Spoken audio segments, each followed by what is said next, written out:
A lot of people say to me, Leslie, how do you go out and tell Austin's story over and over and over? Isn't that just so hard? And I said, it's hard and it also fills my bucket.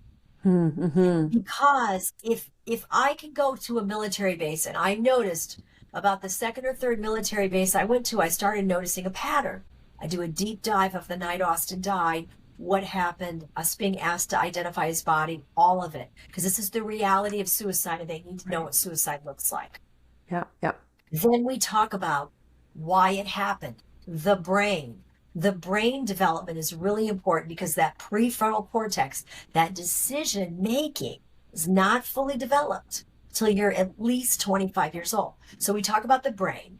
And then we talk about unhealthy relationships. I give 8 warning signs of a toxic relationship, how to know if you're in one, how to identify, how to get out of one if you're in one. And then we talk about locking up their firearms because Mm. firearm safety is really important Yes. in the Yes. yep, in the military community. And then from there, I give them my 3-3 challenge, and we talk about how we're going to stay here and we're going to get Mm. through these moments. Because I always say you need a minimum of 3 people in your phone, and they're your people. You could, and they know they're your people. They've accepted to be in your phone. You can call them any time of the day or night. 1 o'clock in the morning, they'll pick you up on the side of the road, whatever's going on. So you need 3 people in your phone, not one, not two, three. Mm. And you need 3 places.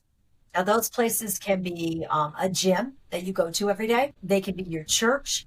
They can be maybe, if you're on a military base, they might be, the chaplain. They can be different places, but you got to have 3 people and 3 places. And those are what are called protective factors because a lot of people want to talk about risk factors with suicide, but I always talk about protective factors, what Right. keeps them Right. here. Because we've Yeah. been talking about risk factors for years, Suzanne, and it's not doing us any good. Right. Our ratings are going Yeah. up. So we're going to talk about protective factors. So we build in these protective factors and it gives them something to turn to. It's innate in them. So when they know, okay, my brain's starting to go here. I'm going down a bad path. I got to call Mm-hmm. Brian. I got to call Josh. I got to call somebody. And they get on the phone with another person.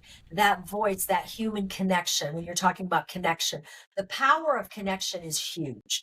And I always say connection is protection because when you're in those suicidal moments, you have anywhere from 2 hours to 28 hours. That is the most highly suicidal moment for an individual. If you can get somebody through that period of time, through that 28 hours, chances are greater than 90% they'll never die by suicide. So it's just giving them these tools to hang on when they feel that way. So if they can go to a place or they can go to a person, they have a greater chance of staying here. And I always say good postvention is prevention because Right. anytime Yeah. someone dies by suicide, the family, the friends are at a higher risk.